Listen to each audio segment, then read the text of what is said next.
সকাল থেকে দুপুর হয়ে গেল, এক টুকরো গোস্ত করতে পারলাম না। হে আল্লাহ, এক টুকরো গোস্ত খাও না। সকাল থেকে তো খুব খাটাখাটনি হলো, যাই বাড়িতে ঈদের মাংস চটিয়ে খাবো। দাদা দাদা দাদা দাদা তোমাদের বাড়ি হলো না, সকাল থেকে এক টুকরো গোস্ত খেতে পাইনি।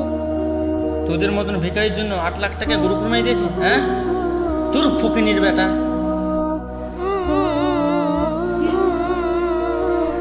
আজকে ঈদের দিনটা খুব সুন্দর। আরে এই ছেলেটা কাঁদছে কেন? আরে তুমি কাঁদছো কেন? ভাই, আল্লাহ আমাদের মুখে সাথ দিয়েছে কেন? কেন কেন?